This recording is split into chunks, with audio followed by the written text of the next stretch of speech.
गनियारी हत्याकांड का क्या हुआ? तो आज खुलासा हुआ है। 16 साल की सविता के साथ 23 साल के चुमेंद्र का प्रेम प्रसंग था और काफ़ी समय से था, ऐसा बताया जा रहा है कि आरोपी को जहां तक ये पता था कि 3 महीने से सविता प्रेग्नेंट है। 18 महीने हो चुके हैं और लगभग हर बार कमेंट्स में एक चीज़ पूछी जाती थी, गनियारी हत्याकांड का क्या हुआ? तो आज खुलासा हुआ है और खुलासे में बहुत सारी चीज़ें पुलिस की तरफ से सामने आई।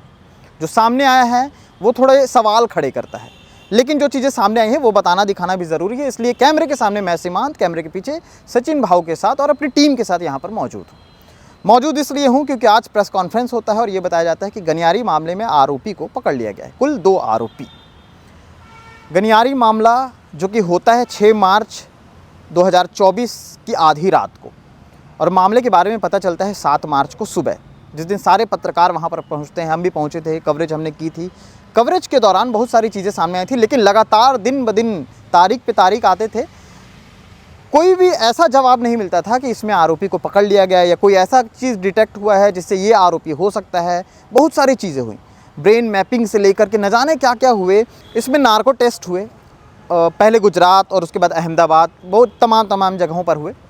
कुल 62 लोगों को चिन्हित किया गया था, क्योंकि जब पोस्टमार्टम हुआ था और उस दौरान वहाँ पर जो चीज़ें एक्टिव थी उसको देखते हुए कुल 62 लोगों को चिन्हित किया गया।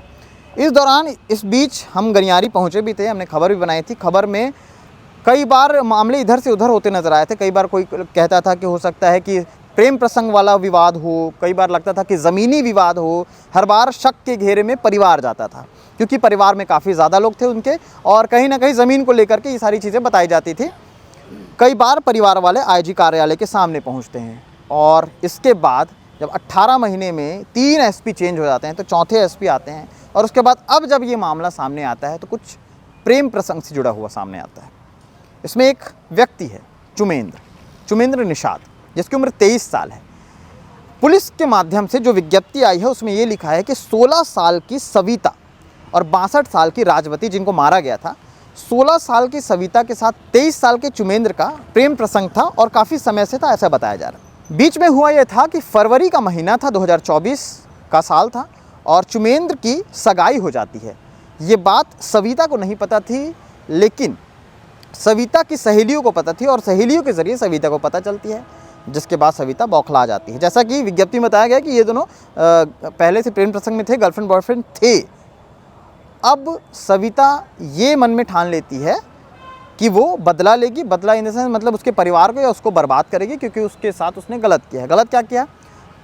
ये बताया गया कि आरोपी को जहाँ तक ये पता था कि 3 महीने से सविता प्रेग्नेंट है, और इस घटना की जानकारी के बाद वो बौखला जाएगी, उसे आइडिया था। उसके बाद वो अपने एक दोस्त के साथ प्लानिंग करता है, जिसका नाम पंकज है, और एक और तीसरा व्यक्ति भी है इसमें शामिल, जिसमें से 3 लोग ये प्लानिंग करते हैं, और जान से मारने की प्लानिंग थी सविता को। जिस दिन इस घटना को उनको अंजाम देना था, उस रात उसने ये प्लान किया कि उतई के पास जो घुक्सीडी है वहाँ पर चौथिया खाने के लिए वो गया हुआ था। वो वहाँ जाता है कार्यक्रम में, और 1:30 बजे की रात वो अपने घर भी आ जाता है। घर आने, क्योंकि बताया ये भी गया है कि जो आरोपी है उसी गांव का रहने वाला था, तो वो अपने घर आ जाता है। घर आने के बाद अपने भाई से बात करता है, सोने चले जाता है। जब घर वाले सब सो जाते हैं तो लड़का धीरे से अपने कमरे से निकलता है और व्हाट्सअप कॉल से अपने बाकी के 2 साथियों को फ़ोन करता है कि वो लोग भी वहाँ पर पहुँचे, और उसके बाद वो लड़की के घर पहुँचता है। लड़की के घर पहुँचने के बाद दरवाज़ा खटखटाता है और भरोसा दिलाता है कि वो उसके साथ शादी करेगा। इस पर लड़की कहती है कि तुमने तो सगाई कर ली है, और इसी के बाद लड़की भरोसे में आकर के दरवाज़ा खोलती है। अंदर आने के बाद वो हावी हो जाता है, बातचीत गुस्से में क्रोधित होकर के बहुत सारी चीज़ों से होकर के गुजरती है, और उसके बाद सामने जो सविता थी उस पर चुमेंद्र वार कर देता है।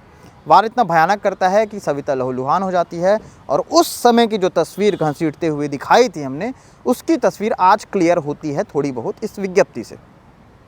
सविता को मारने के बाद जब दादी बीच बचाव के लिए आती है तो दादी के ऊपर वार करता है, और वार करने के बाद वहाँ से फरार होने की कोशिश में जुट जाते हैं। व्हाट्सअप कॉल था, बहुत सारी चीज़ें थी जो एक्टिव थी वहाँ पर, लेकिन पुलिस को 18 महीने लग गए, क्योंकि लगातार सवाल पूछे जाते थे और सवाल का जवाब नहीं होता था। सिर्फ ये कहा जाता था कि टेस्ट चल रहा है।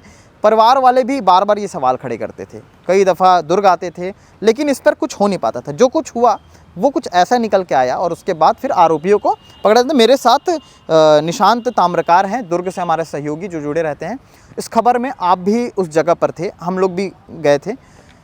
इस खबर में एक चीज़ है, जो लड़का है उसने प्लानिंग की और उसके बाद वो गए, लेकिन वो जब भागा और वो पकड़ाया कैसे, उसके बारे में कुछ डिटेल थोड़ा सा अगर आप जानकारी हो, क्योंकि उसके बारे में कुछ डिटेल बताई नहीं गई।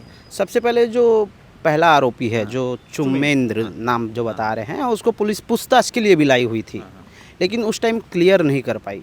पुलिस के पास साक्ष्य नहीं थे, इस कारण जिन 62 लोगों में पूछताछ चल रही थी उसमें चुमेंद्र था। अच्छा। उसके बाद जो दूसरा आरोपी था वो भी शक की निगाहों में था। अच्छा। लेकिन उसको भी पुलिस उस टाइम, मतलब ये देखा जाए तो पुलिस से एक गहरा चीज़ छूट गया था वहाँ से, क्योंकि जो आरोपी पहले पकड़ाए जा सकते थे वो छूट गए थे। फिर उसके बाद जो मृतक का पति था वो सीएम, डिप्टी सीएम, इस सब जगह जाता है। अच्छा। और वहाँ जाके एक आवेदन देता है। शायद वो काम भी करता था और वो न्याय की मांग के लिए इधर उधर भटक रहा था। उसके बाद अभी हाल ही में फिर वो नए एसपी के पास गए। फिर नए एसपी इस मामले को संज्ञान में लेते हुए पूछताछ। बेसिक पुलिसिंग ज़रूरी थी इसमें, क्योंकि वहाँ पर ना सीसीटीवी फुटेज, कोई कैमरा था ना कोई चीज़ थी। लेकिन एक चीज़ है निशांत, एक चीज़ ये है कि मोबाइल वहाँ पर था, व्हाट्सएप कॉलिंग से हुई थी, लेकिन मोबाइल तो वहाँ एक्टिव था। तो क्या टावर या फिर कोई टेक्निकली हम लोग अभी भी इतने कमज़ोर हैं? पुलिस ने वहाँ टावर डंप किया था, लेकिन पुलिस के हाथ वहाँ कुछ नहीं लग पाए।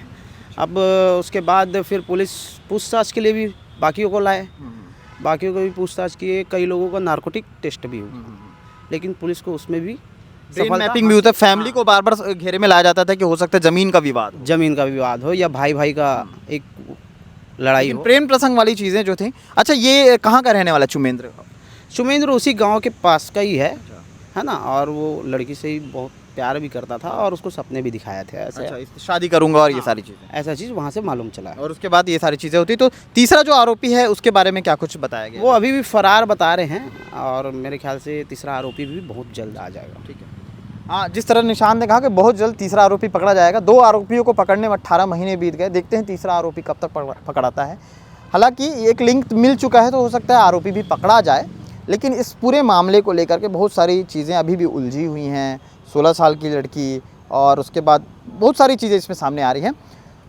क्या कुछ और डिटेलिंग आती है, क्या कुछ और रिपोर्ट निकल करके आते हैं, लगातार आपको खबरों के माध्यम से दिखाते रहेंगे। इस पूरी घटना को लेकर के प्रेस कॉन्फ्रेंस हुआ, कॉन्फ्रेंस में जो चीज़ें सामने आई वो हमने आपके सामने बयां की। शुक्रिया। जिला दुर्ग के थाना पुलगांव के अपराध क्रमांक 153/2024 धारा 302 450 आईपीसी के अंतर्गत एक वृद्ध महिला और उसकी पोती की 6 मार्च 2024 को मृत्यु हुई थी, जिसमें कि हत्या का प्रकरण दर्ज किया गया था। पिछले करीब 1.5 साल से इसमें पुलिस प्रयासरत थी केस को सॉल्व करने में। तो फाइनली इसमें आज ये केस सॉल्व हुआ है। इसमें 2 आरोपियों को गिरफ्तार किया गया है। उसी गांव का एक आरोपी है चुमेंद्र और उसके 2 साथी हैं, जिसमें से 3 में से 2 लोगों को पुलिस ने गिरफ्तार कर लिया है और एक की अभी गिरफ्तारी शेष है। तो घटना में यूज़ हुए हथियार और जो स्कॉर्पियो गाड़ी उसको जब्त कर लिया गया है और जो आरोपी है उनको भी न्यायालय के समक्ष पेश किया जा रहा है। सर, जो फरार आरोपी उसकी किस तरह की भूमिका थी इसमें? नहीं, इसमें जो मेन आरोपी है उसके जो 2 साथी थे वो स्कॉर्पियो में उसके साथ आए थे और उन्होंने बाहर उसको रुककर पहरेदारी की थी और पूरा उसको घटना में कॉन्स्पिरेसी में साथ थे उसके। सर, किस तरह से योजनाबद्ध तरीके से लोग ने घटना को अंजाम दिया, जिसको सॉल्व करने के लिए 18 महीने पुलिस को लगे? जो आरोपी हैं इन्होंने जो मृतिका बालिका है उसको आरोपी पहले से जानता था, तो रात को उसके घर में गया और उसको अपने साथ लेके जाने के लिए उसको बोला कि मेरे साथ चलो। तो जब उसने मना किया तो उसने उसको वहीं मारा और जो उसकी दादी थी जब वो उठ गई तो उसको भी साक्ष्य ना बता दे वो किसी को, तो इसलिए उसको भी खत्म कर दिया। तो घटना में आरोपी पहले से संदेह ही था हमारा, तो और कुछ और भी लोगों के संदेह था। तो इन सबके ब्रेन मैपिंग, पॉलीग्राफ और नार्को एनालिसिस टेस्ट कराए गए एफएसएल गांधीनगर से और एफएसएल रायपुर से। तो संपूर्ण विवेचना के बाद जब ये क्लियर हुआ है कि यही आरोपियों ने घटना को घटित किया है, तो उस तत्पश्चात भी गिरफ्तारी। मूल कारण क्या सामने आया है इसको? मूल कारण इसमें संबंधों से रिलेटेड है आरोपी का और मृतक का। सर, ये पूरे मामले का खुलासा आखिर कैसे हो कि यही आरोपी है? नहीं, बिल्कुल जैसे मैंने बताया कि ब्रेन मैपिंग और नार्को एनालिसिस इसमें बहुत इंपॉर्टेंट कड़ी हमारी निकले।